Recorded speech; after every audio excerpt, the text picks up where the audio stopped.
Hello students, welcome to Biotech Academy. From today, we'll start with biochemistry. In my previous lecture, I told that biochemistry is one of the most important subjects from which multiple questions are asked in the CSIR exam. So we'll begin with biochemistry first. Here we'll study about some of the basic concepts of chemistry. Then we'll go into proteins and protein biochemistry. Then enzymes and enzyme kinetics. We'll go further deep into carbohydrate and lipid metabolism, nucleotide metabolism. Then we'll also study various processes like photosynthesis, respiration and cell signaling from biochemical perspective. So before we start deep into the subject, we'll first begin with some of the basic concepts of chemistry. So in today's lecture, I'll describe some of the basic terminologies of chemistry which you must have studied in from 10th to 12th standard, but we'll just revise those brief concepts so that will be used in the entire subject. So first, what is biochemistry? The term is composed of two words, biology and chemistry. Biology means living organisms and chemistry is chemical processes. So the entire subject is all about various chemical processes that occur in living systems and govern the entire living organisms and processes. It also deals with the structure and function of various biomolecules. The main focus of the subject is in understanding how these biomolecules carry out the chemical processes which govern various systems. So to start off with, first, what is matter? Anything which occupies space and has mass is known as matter. It is the simplest definition of matter. It is composed of elements which possess unique physical and chemical properties, and these elements are represented by chemical symbols which are single or two-letter symbols. Alright, say for example carbon, it is represented by C, it is a single letter. Hydrogen, H, single letter. Nitrogen, N, single letter. Oxygen, O, single letter. But magnesium, Mg, two letters. Calcium, Ca, two letters, so on and so forth. So these are the symbols which will be used for representing the elements. Then comes atoms.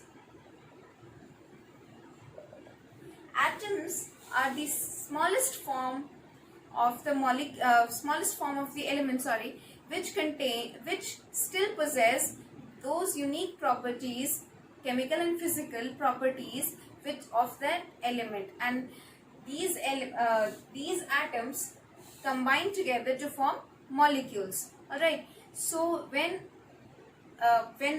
different types of atoms combine to form molecules, it is called a compound, while if the same types of atoms combine, it can be called as a molecule. So for example, oxygen, two oxygen atoms combine to form an oxygen molecule, so it is called a molecule. But water is H2O. So two different types of atoms are combining here, hydrogen and oxygen, so it is a compound. Glucose, its formula is C6H12O6. Here three different types of atoms are combining together to form a compound. So this is called a compound. It is no longer a molecule. Alright. Now how these molecular compounds are formed? These atoms, same or different atoms, they are combining through certain types of chemical bonds. So before describing the bonds, I'll just go in very brief about electrons, protons and neutrons which form the atoms. So an atom, how does an atom, structure of an atom looks like? It contains a nucleus which is positively charged. This is the nucleus of an atom which is positively charged because it contains positively charged protons and neutral neutrons. right? And then surrounding this nucleus are shells. These shells contain electrons which are negatively charged, and it is the number and arrangement of these electrons in these outer shells which determine what type of chemical bond it will form. So that particular atom will form. So there are three different types of bonds.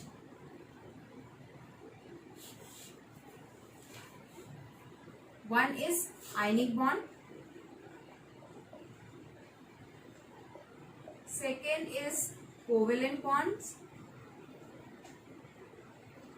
And third is hydrogen bonds. Now first, ionic bond. Ionic bonds are formed when two participating atoms exchange electrons. So there is complete transfer of electrons or complete exchange of electrons between the two participating atoms.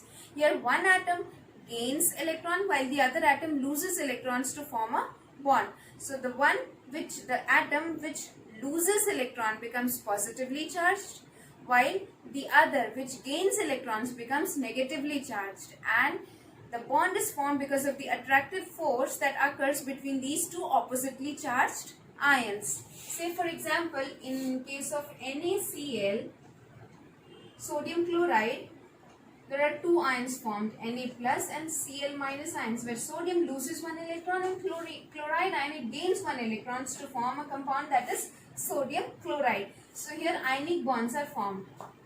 Then comes covalent bond.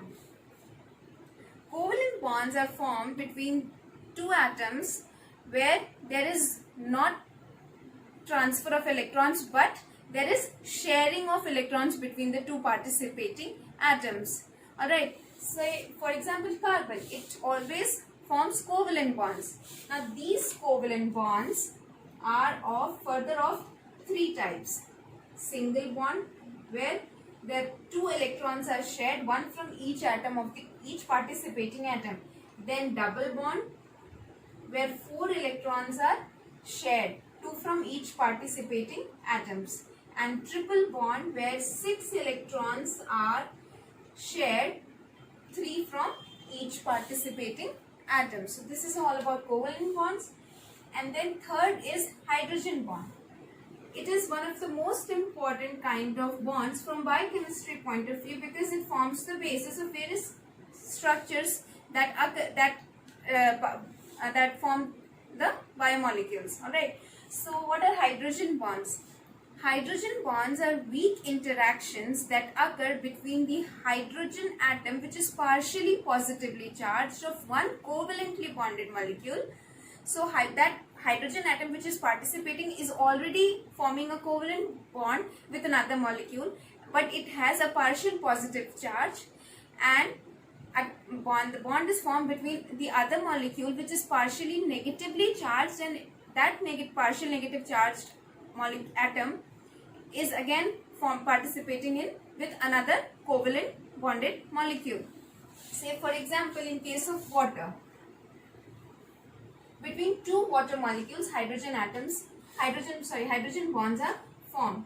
So this is the structure of water, which is a started tetrahedral structure. So these are the covalent bonds, alright.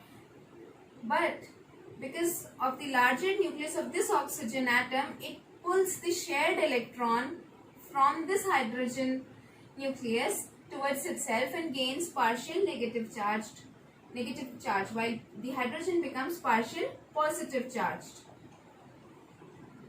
The same happens in every water molecule, and the hydrogen bond is formed between these two atoms, oxygen partial negative charge and hydrogen which is partial positive charge. So this is hydrogen bonds. These hydrogen bonds are weaker interactions as compared to the ionic or covalent interactions. Now next we'll discuss about water, because it is the mother liquid of all forms of life. It is the most abundant, water is the most abundant molecule which is present in our body. So we'll discuss about some of the important properties of water, because all the functioning and properties of a cell are dependent on the properties of water. So the chemical formula of water is H2O. The structure is distorted tetrahedral as mentioned earlier. This is distorted tetrahedral structure with sp3 bonding orbitals are involved. This you all have must studied in 11th and 12th standard. Here the angle is 104.5 degree, and between these two hydrogen bond, between these two water molecules, these are hydrogen bonds and these are covalent bonds. So now we'll discuss about some of the important properties of water. Number 1, it is a polar solvent. Polar solvent means it has both positive and negative ends, because within the same molecule there is charge separation because of unequal sharing of electrons. So it is polar in nature, and because of this polarity it is also known as universal solvent. Then second is it exists in all three states of matter, all three physical states. Means it can exist as solid in the form of ice, it exists as liquid in the form of water, and as gas in form of water vapors. So it exists in all three physical states. Third, it has high heat of vaporization. Heat of vaporization is the amount of heat energy that is required to convert water into the gaseous form, and it also has high heat of fusion. Means heat of fusion is the heat energy that is required to convert water into ice, means to convert from liquid to solid form. Then next, it has high dielectric constant. And this polarity and high dielectric constant, these two properties makes this molecule a universal solvent.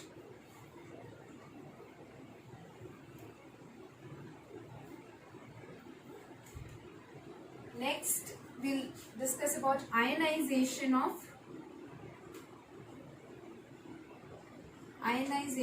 water. How ionization occurs in water. So water molecule ionizes to form H plus and OH minus ions. However, these H plus ions have a greater tendency to get hydrated, means it combines with free water molecules to form hydronium ion, which is H3O plus. This is hydronium ion. So if we write the equilibrium constant, K equilibrium, it is concentration of H plus ions. It is always written as concentration of products upon concentration of reactants. So K equilibrium is concentration of H plus ions into concentration of OH minus ions upon concentration of water molecule. Okay. So because we consider water as neutral, because H plus and OH minus ions are equal here. So if you putting these standard values, it is known as ionic product of water, because see, this is the equilibrium equation, H plus and OH minus ions upon concentration of H2O. So if you put the standard values, K equilibrium into 55.5 is 1 into 10 to the power minus 7 into 1 into 10 to the power minus 7. So K equilibrium, or it is also known as ionic product of water. Okay, so this is 1 into 10 to the power of minus 14. And in chemistry, in general, if the concentration of H plus ions is greater than the concentration of OH minus ions, then we call the substance or the solution or anything is as acidic in nature. However, if the OH minus ions are greater than H plus ions, then it is basic in nature. While if the two concentrations of these two are equal, it is neutral. It is called neutral. Next, because there are certain amphipathic compounds which possess both polar and non-polar regions. Okay, so how these amphipathic compounds are dissolved in water? So amphipathic compounds. So first, amphipathic compounds. Amphipathic compounds possess both polar and non-polar regions. Polar means it is hydrophilic in nature, means hydrophilic means water loving, and non-polar is hydrophobic in nature. Hydrophobic in nature means it is water repelling. So when these compounds are mixed with water, there is these compounds arrange in such a way that these polar regions maximize their interaction with water molecules by forming hydrogen bonds, whereas these non-polar regions, they cluster together to minimize their interaction with water molecules. So, and that stable structure is known as micelles, which causes the increase in entropy of the compounds. So micelle structure looks like these. Suppose these are polar ends of the molecule, amphipathic compounds. So these are polar heads which maximize their, because their surface, they arrange themselves to increase the surface area towards water ends and maximum interaction, and cause maximum interaction with water by hydrogen bonds. And the non-polar tails, these are non-polar tails, they cluster together to minimize their interaction by decreasing the surface area. So these are non-polar tails, and this stable structure is known as micelles. So for example, oil, it has both polar and non-polar regions. So when oil is mixed with water, it forms certain droplets, kind of a thing you'll find. So those are micelles, because the fatty acid chains will be inside and the polar regions will be outside by forming hydrogen bonds and will be mixing with water. So I hope whatever I taught here is clear to you all, and if you have any queries or doubts, you can ask me in the comment section. I'll be happy to answer all your queries and doubts. If you like the lecture, you can click on like and subscribe to my channel. Thank you.